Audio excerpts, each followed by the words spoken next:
Good evening and welcome to Tucker Carlson Tonight on a Friday. Last fall, a Democrat called Tony DeLuca got reelected to the Pennsylvania State House while dead. Not just dead inside, like most politicians, but actually dead, not breathing.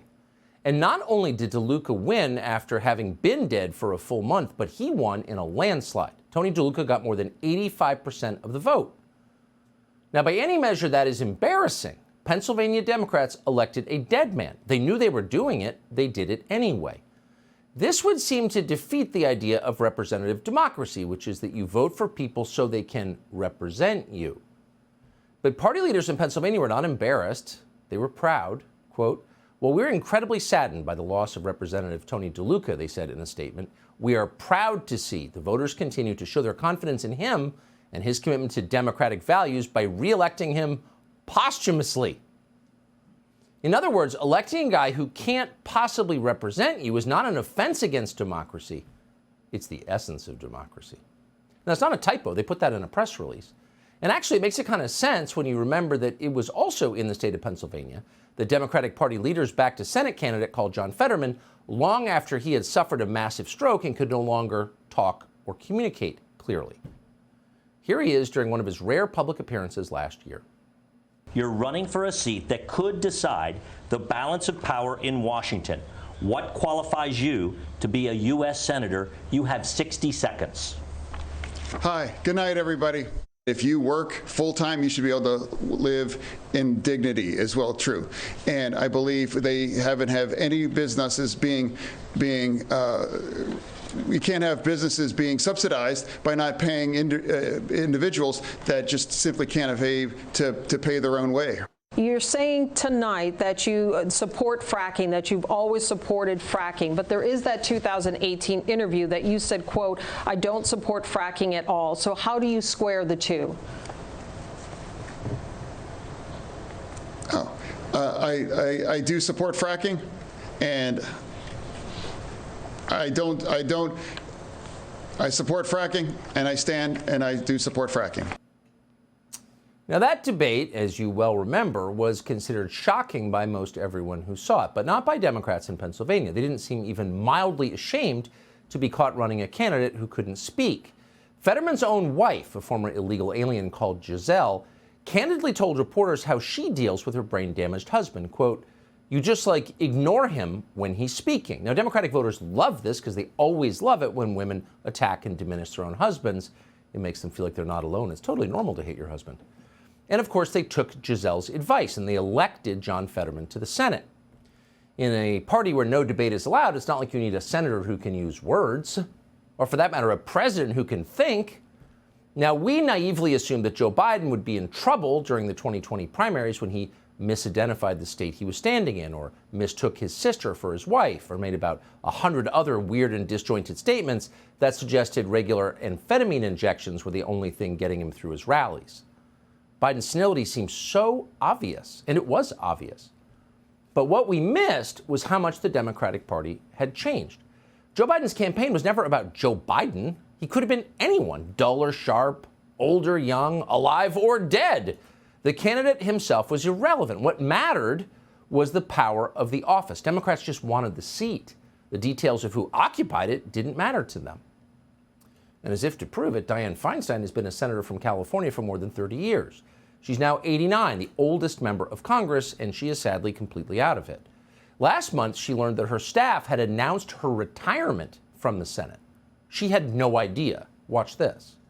I haven't made that decision. I haven't released anything. It will be my plan. You put out the statement? Yeah, we put out your statement. I didn't know they put it out. Okay. So it is what it is. We put out your statement, Feinstein's staff informs her. We've decided you're leaving your job. And no, we didn't tell you because we don't care what you think. You're just the senator. Shut up and vote. And Dianne Feinstein just kind of nods and accepts it. Keep in mind, this person sits on the, quote, Intelligence Committee in the United States Senate. And it's sad, really. You'd think even a corrupt machine state like California would deserve more than this. Voters voted for her, assuming she would be aware of their surroundings and maybe keep their best interests in mind. But no, nobody in the party cares because representative democracy means nothing to Democratic leaders. And they don't mind if you know they feel that way. So that's how Washington actually works. But even by those low standards, it has been a little bracing to watch the short political career of John Fetterman unfold. Fetterman got to Washington in January and within a month suffered a mental breakdown so severe that he wound up in the psych ward where he remains tonight. And we're not mocking John Fetterman. Of course, we feel for him, sincerely. But the mercenaries in his orbit, very much including his wife Giselle, should be ashamed of what they have done. Apparently, Fetterman cracked under the strain of a Senate campaign in which he was forced to pretend that the brain damage he had suffered from a stroke wasn't actually a big deal. No problem, I'm fine. But he was not fine. He was so close to the edge that within weeks of getting to Washington, he wound up in a mental hospital as an inpatient. He has not appeared in public since. And we're supposed to think that's not a big deal. We're not even supposed to think about it. And just to show how completely normal it is for newly elected U.S. senators to have mental breakdowns and disappear from public view, that's such not a big deal that Fetterman somehow just co-sponsored legislation in the U.S. Senate. Quote, U.S. Senators Bob Casey and John Fetterman of Pennsylvania, reads a straight-faced news report, joined a bipartisan group of senators on Wednesday introducing new legislation aimed at preventing future freight train derailments like the one last month in East Palestine, Ohio. So here you have a guy who's getting round-the-clock psychiatric care, deciding how to prevent train derailments. There's so many questions here. But the most obvious one is a logistical question. How is John Fetterman doing this if he's in the psych ward? And we don't know because no one will say. Fetterman's chief of staff, a man called Adam Gentleson, is blocking anyone who dares to ask that question on social media. On Twitter, for example, Stephen Miller of the last White House asked Gentleson this, quote, Adam, who is co-signing and introducing legislation from Senator Fetterman's office while he himself is currently hospitalized and under current medical observation? Oh, no answer. No answer.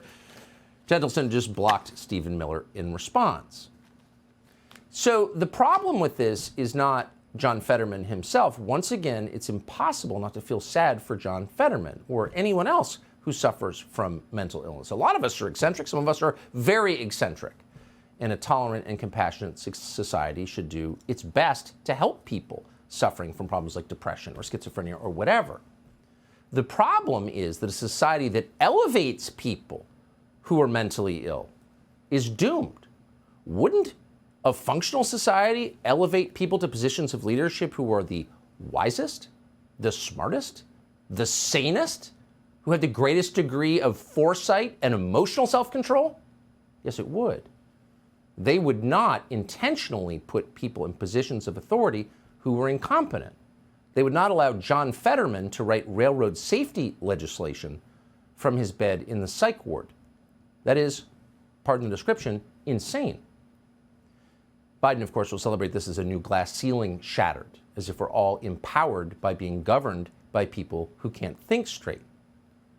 But this is a dead end, this road. This way of thinking is destructive for everyone. It's not empowering, it's grotesque.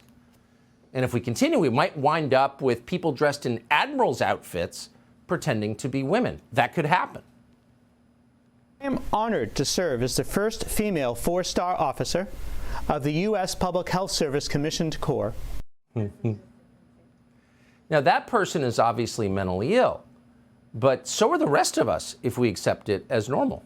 Subscribe to the Fox News YouTube channel to catch our nightly opens, stories that are changing the world and changing your life. From Tucker Carlson Tonight.